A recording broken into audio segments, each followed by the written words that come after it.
One of the traps with platforms is it's not the ease with which you can reach the many. It's the effectiveness with which you can reach the few. That's why combining your platforms with your in-person networking is very powerful. This is the Fearless Pricing Podcast, where we meet and talk about real-life pricing experience. I'm your host, Filip Fucic. Today we have Paul Ashley Jensen, and I think you need to hear what he has to say if you're frustrated with the amount of control that you have over what you do and what you charge. This is a very good case to hear. Hi, Paul. Hi. Tell us something about yourself first. So my original background is software engineer and accountant. That's what I originally qualified as. And where I come from, that makes me a double nerd. I had lots of fun working with computers, developing software, and I built a company with 20 staff and sold that. But now I like people more. So that's the area that I work in, a lot more speaking coach, people with their words and their content. A lot of work around LinkedIn, but the biggest portion of what I do is coaching business development. What does that mean? That means I help experts who are experts in their field, but not experts in business development. And so they're trying to keep their businesses functioning consistently and getting quality leads in a space where they primarily work with people. They want help with it. So I help them with structures and the processes and the approach in person and on LinkedIn that helps them get the results they need. It's called business development mastery. Right. Time for the story then. 3 or 4 years back, I started a new approach in terms of the LinkedIn services that I was doing, and had a client and charged them $475 Australian. I remember the number, and offered to help them get their LinkedIn foundation in place. It was disappointing for me and for them. I overpromised and underdelivered. I tried to do things from they didn't actually want, didn't actually need. In fact, it ended up in a situation where they asked for their money back. Now, with the new clients that I engage with, I take them on a different journey. And the first step I charge them for is $1,200. And the interesting part is I deliver and promise less for the $1,200 than I did for the $475. And they're happy with the result, and I'm happy to deliver the service. And primarily, that's because of you. How come? Because in working with you and understanding pricing better and understanding my positioning better and understanding how I come across, I changed my thinking and my attitude towards what I was doing. And in hindsight, after going through that change, I recognized that was it. That actually I needed to change my mind about it. It wasn't people having to change their mind about the service that I offered and the prices that I charged. Very happy to hear that. Yeah. But it sounds counterintuitive, right? Because actually I charge more and deliver less. Yes. And that sounds strictly worse. Why is it not? Because the less that I'm delivering is more in line with what people want and need. There's a higher level of satisfaction. There's a higher level of delivery. And it's more closely aligned with what they actually need at the stage they're at, rather than what I think they should have. It's a common problem when people who know their stuff try to make sure that their offer is going to be a no-brainer, and then they heap on value that the client doesn't really see, and as you said, never asked for. Yeah. Right? And then they get overwhelmed and they underdeliver, and sometimes that even results with a total net loss of everybody's time. So I had an interesting reflection with a client that I signed up recently when I was describing what we were going to do. And what this client said to me is, "Ooh, that sounds very intentional." So I was describing the process that we would go through, and that it starts off with, okay, so what's your revenue target for the next 12 months? Where will it come from? How will we get it? Where do we find that inside your network? What processes do we need to follow? What words do you need to use to get their attention and to position yourself as an expert? Let's look at your systems and processes. And in amongst that mix is some touch on things like LinkedIn, websites, etc. But what intrigued me was their description of, ooh, that sounds intentional. And that's good. That's, I think, how I would like to describe what I do. I mean, we've been talking about my business development and your pricing for a long time now. And I think closest to business Zen that I've seen. So you have some. So I really like your the less words you use, the more people pay you. Yeah, yeah. Rule of thumb, right? So how does that work? It's completely on topic for this podcast. So how does Uh, that work? that's a good question. One of the ways that works is that's how I look at the words that my clients share with me, is to try and understand how we can cull it down to get to the essence of what they want to communicate to their prospects. Another way that works is helping people understand that you're not looking for the best words, you're looking for better words. That as you work your way through your understanding of your expertise, what you're evolving towards is getting to the point faster, saving your clients time, and working out the short version of how to give them what they need as a next step. And that's a challenge for me and for you and for all of us as experts. Yeah, I mean, people say, once you get something, once you really understand something, you can say it in simple terms. And this is what we're talking about here, Yeah. right? Yeah. If you can explain something in very few words, that means you're very good and you should be paid Yeah. for that. Yeah. It's like the work that you and I have done around this concept of maxims. You and I have been playing with that for a couple of years. And whenever I come across one, it's magic for me and for my clients in kind of unlocking value, like the one you just referred to earlier, which is that your clients will pay you more the less words you use. One of your magic ones is that expert dilemma. The people who understand what you do don't need you. The people who need you don't understand what you do. And so I love that one of yours. And I grapple with that myself constantly as I'm engaging with my clients, because my clients don't understand what I do, but they need me. Yes. And the more they need you, the less they understand what you do. Yeah. Yeah. Yeah. Expert's paradox. That's the Yes. one. Yeah. Yeah. And this is in contrast to the usual logic of pricing, which says, okay, so what was spent here? Why does this, the less words you use, the more they're willing to pay you, sound illogical? Because less is spent, right? If I talk to you for 2 minutes, I spent less than I talk if I was talking to you for 2 hours. Yeah. But does that really mean that you received less? No. No, actually, I spent less of your time as well. Yeah. But the conventional logic is those are just like very light products.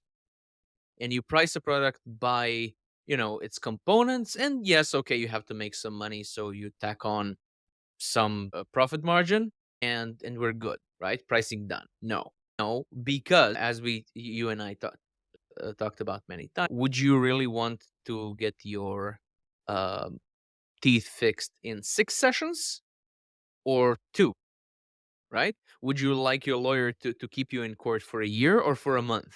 Yeah.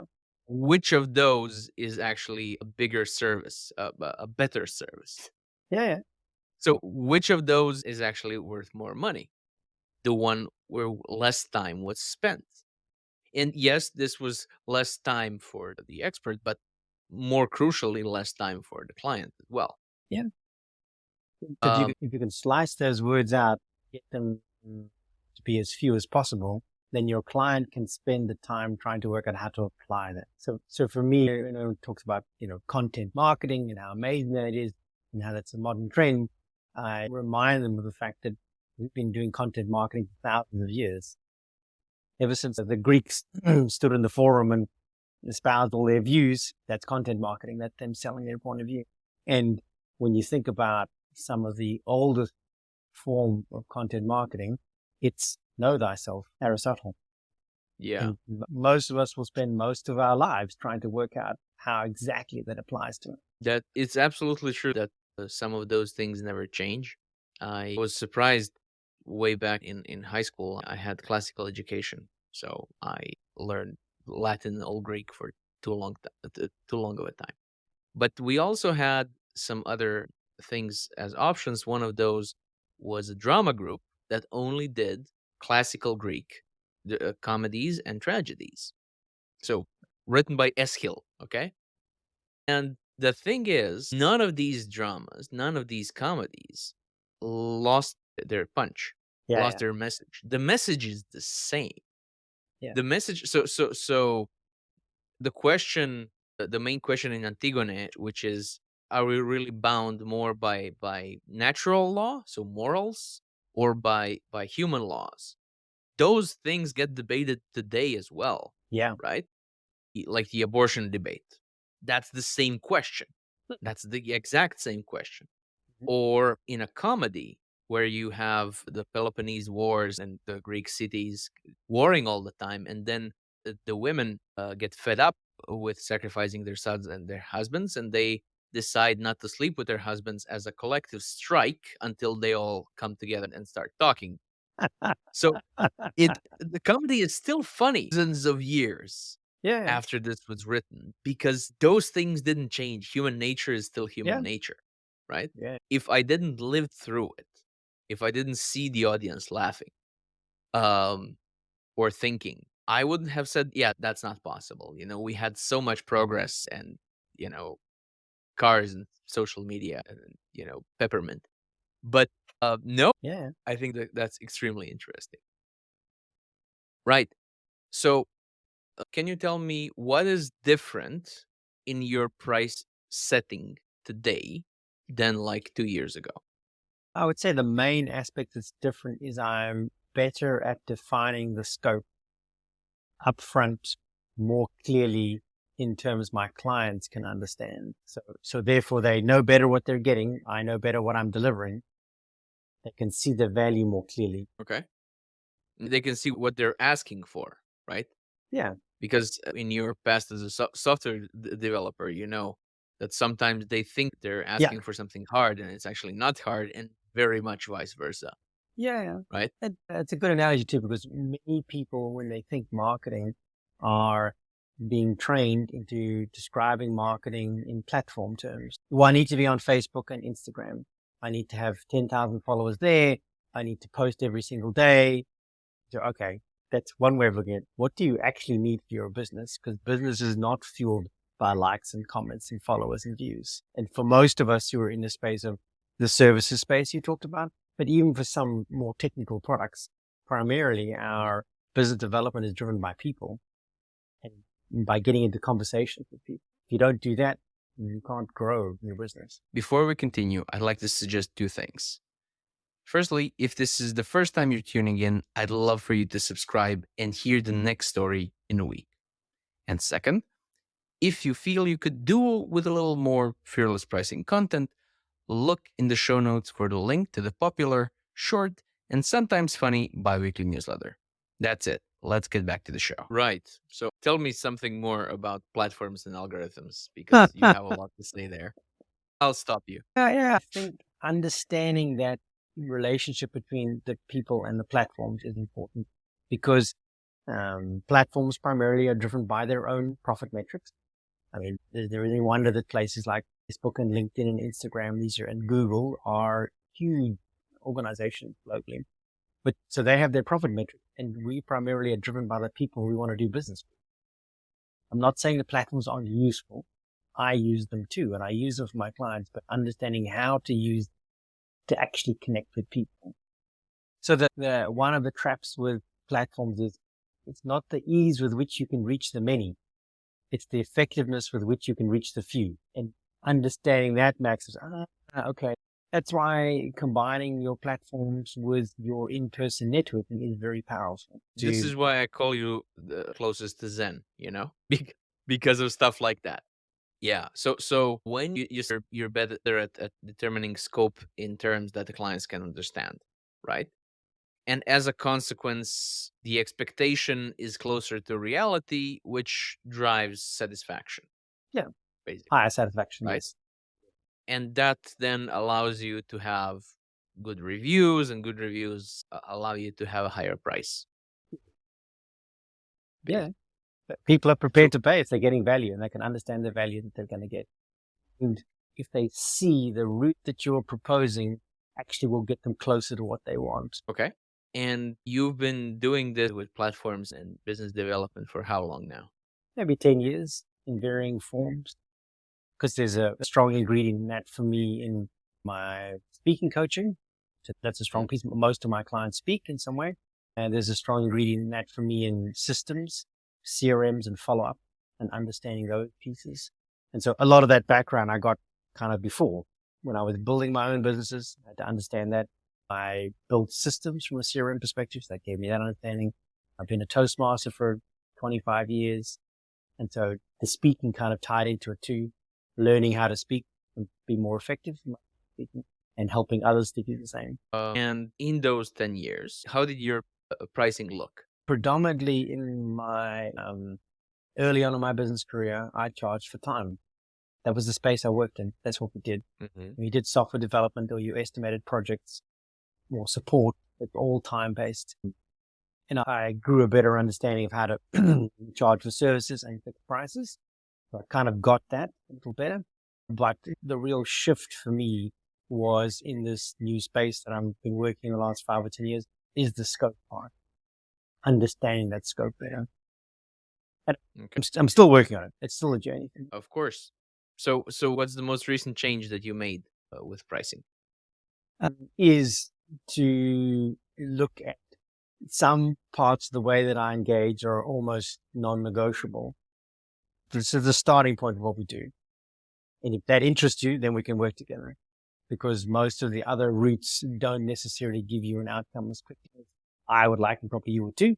And so the start of that is a business development strategy, because in that engagement, I get a much better feel of your business and you get a much better feel of what I do, and you walk away with a plan. And so when you combine that together, it makes it easier to charge a higher price. That's true. So that's the $1,200 dollar part? Yeah. Okay. I mean, I charge a similar amount for work on people's LinkedIn profiles because people kind of expect that. But I think they get higher value out of the strategy Okay. because they have a plan. Sure. And if they take both, do you discount? That usually starts in one or the other. And it's normally about their perspective. So I'm working with a lady at the moment, and the starting point of the conversation was she wants more board positions. She's very senior in her career and has served on several boards already. So her starting point was the profile. What she actually needs is business development, but she wants to start on the profile. So that's what we're going to do. And then I'll see where that takes us. Yeah, it's a balance, of course, because we have the outside perspective on a client's position within our realm. Yes. We can see what they actually need sometimes better than they can. They think they need this. Oh, that iceberg is totally blocking my view. That's not the problem that you have with the iceberg. Yeah. There's an iceberg, yes, and it is a problem. Yes, that's not the one. Yeah. That's not the one. That's not the one that you should be worried about. We can solve that while solving something else. But sometimes you can't. So the visible part of the iceberg, to continue the metaphor, is the symptom, not necessarily the problem. They come to you because of the symptom. So the lady came to you, I need to refresh my LinkedIn profile. Yeah. Yes. Right? Yes. However, that's not the main thing here. But if you start with that too early before you develop rapport, then you drive them away. Yeah. Because you deny them the opportunity to be able to improve the situation just because you're so pig-headed about that's how it needs to be done. Yes. I mean, you're right. But that doesn't help. And this is why I sometimes bewilder engineers, because they are so focused on what is correct, because that's their job, right? Their job is to know what is correct, right? Absolutely. And in let's call it marketing. It's not what people conventionally mean by marketing. So market fit, let's say, it's no use being right if the other side can see it. And that's a very hard lesson to take home, that it simply doesn't matter that you are right unless the client sees that. Because unless the client sees that, they think you're just saying that because you want money. Yeah. Which you would never do. There's professional ethics, that there's your personal integrity. You know, you came from the internet. How good can you really be? Yeah. Right? Yeah. So you have to engage in talking about the symptom in order to ever get to actually solving the problem. that Yep. you can clearly see from day one that this is what they need. But that's not necessarily what you can sell them, Yeah, right? because they haven't asked you what they need. They've asked you for what they want. Yes, yes. And this is why scoping, as we were talking about scoping is not really something clients can or should do in some very rare case, Yeah. fine. But in most cases, the client is, in so many words, an amateur in your field. Yes. That's why they need you, Yes. right?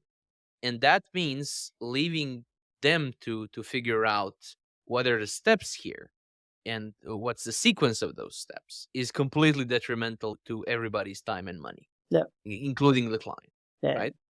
So while they are usually correct in what they want and what the boundaries are, the rest of the scope is on you. Or right? Yeah. Providing them with the framework to be able to define what it is that they really need and understand it and understand why they need this and not that. Absolutely. And when people work with me, usually they sooner or later they say, "Okay, we've been talking for a couple of hours now. We haven't mentioned pricing yet." Yeah. Yeah.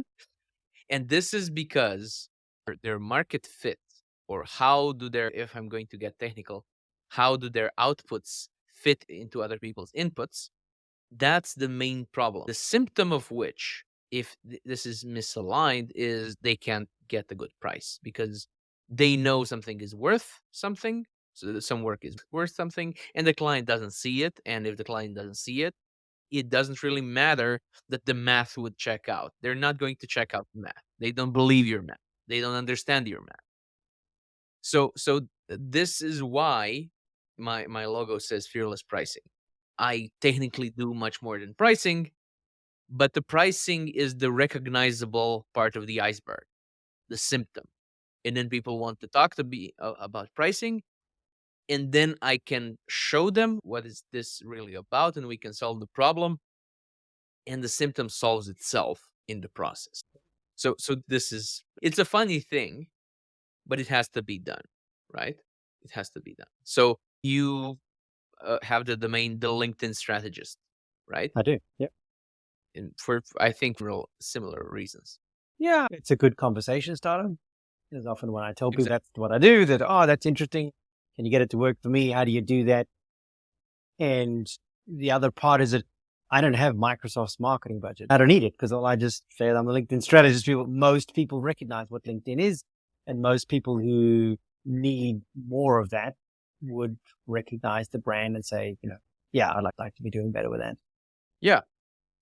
Like it's interesting. This lady who I'm talking about is very senior in her career and got amazing credentials, but she still feels that LinkedIn's probably a space that she should be doing better at. Now, that's not me convincing her about that. That's Microsoft, in my view. Well, yes.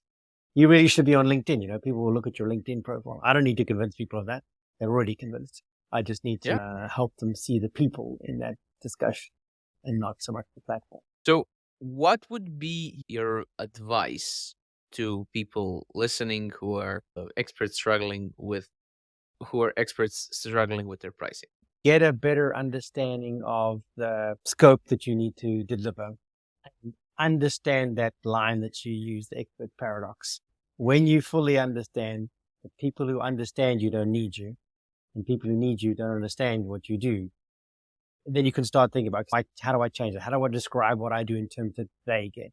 Because otherwise you heap on value that nobody appreciates, and then you burn out trying to deliver it. Yeah. Yep. Yeah. Yeah. I really like your story, Paul. Tell me, where can people find you? LinkedIn strategist, Paul Ashley Jensen. Find me on LinkedIn or the LinkedInstrategist.com. Right? I'll put that in the show notes.